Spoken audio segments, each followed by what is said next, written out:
Bienvenue à la gare de Lyon pour la visite de la Tour de l'Horloge. La gare de Paris-Lyon recèle 2 trésors, le restaurant du Train Bleu et la Tour de l'Horloge avec ses 4 cadrans démesurés.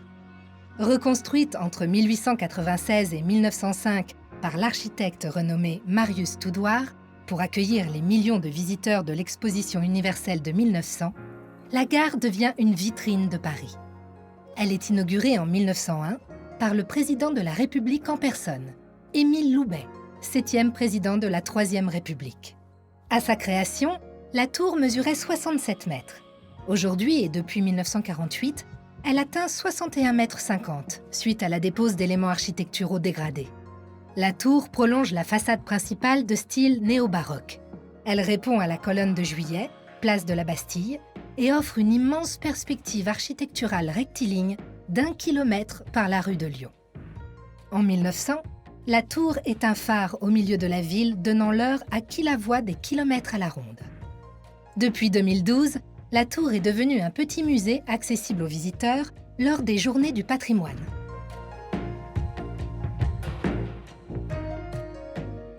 Ici, nous nous trouvons dans la salle des ornements où vous pouvez apercevoir de nombreux drapeaux.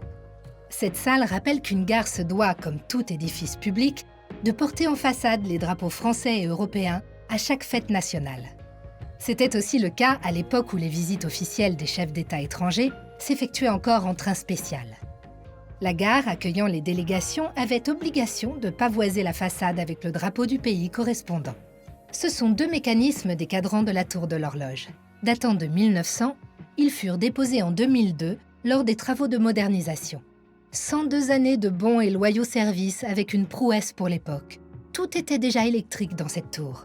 Cela n'empêchait pas quelques minutes d'écart entre chaque horloge. Nous voici désormais dans la salle des affiches. Cette salle est l'une des parties de l'édifice composée uniquement en pierre calcaire du Morvan et de Bourgogne. Aux étages supérieurs, la construction est mixte, mêlant une charpente métallique intérieure semblable à la tour Eiffel et la pierre supportant les cadrans et les balcons. La tour de l'horloge approche les 6000 tonnes.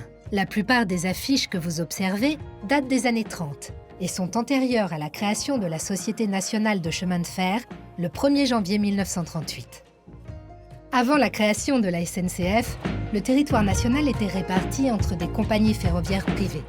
Au sud-est, la compagnie de chemin de fer de Paris à Lyon et à la Méditerranée. Le Paris-Lyon Méditerranée promouvait les voyages sur son réseau grâce à ses affiches, créées par des artistes en accord avec les villes représentées.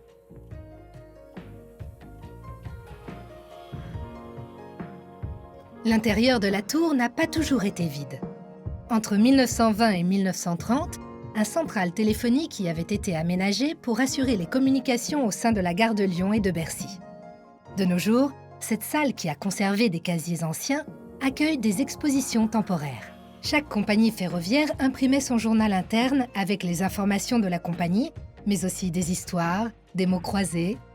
À la création de la SNCF, le bulletin PLM sert de modèle pour le journal interne qui devient Notre métier, puis La vie du rail. Dans cette salle, vous pouvez voir des œuvres de l'artiste Pierre Alivon, des photographies d'un lieu de la gare mêlant clichés anciens et modernes.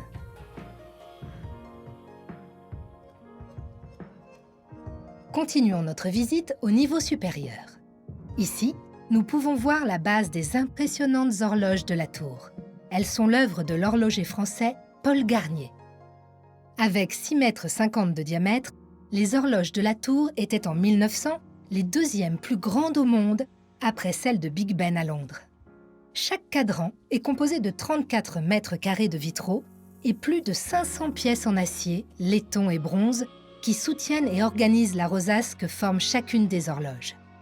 À l'intérieur de cet ensemble, une structure métallique en forme de roue supporte le système d'éclairage qui donne toutes les nuits sa magie à la tour. Nous voici dans la salle principale de la tour, où nous pouvons découvrir les moteurs qui font tourner ces aiguilles et nous donnent l'heure en tout temps. Modernisés en 2002, ces moteurs sont dorénavant radiopilotés grâce à un émetteur situé en Allemagne, offrant ainsi un fonctionnement automatique tout en conservant les engrenages et l'auto-équilibrage des aiguilles, qui, eux, datent de 1900. Nous voici au dernier étage de la tour.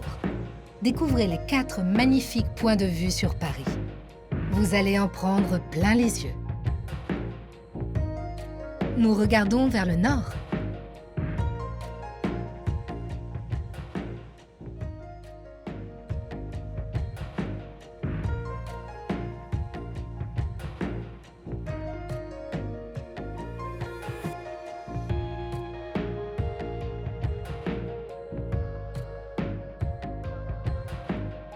Nous regardons vers le sud.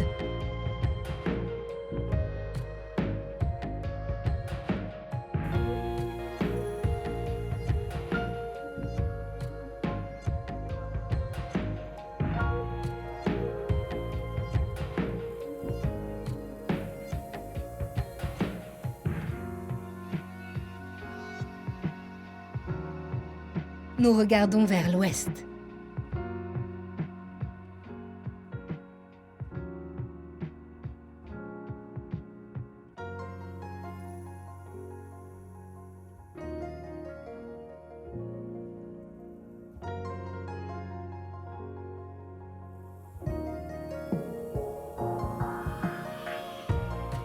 Nous regardons vers l'est.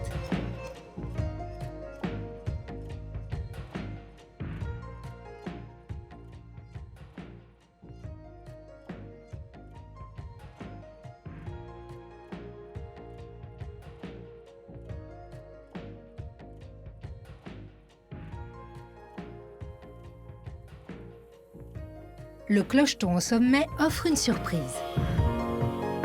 Voyez-vous la tour Eiffel? Nous voici arrivés à la fin de notre visite.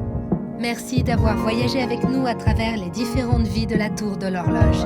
La tour continuera à vous donner l'heure, comme elle le fait pour tous les Parisiens, depuis plus d'1 siècle.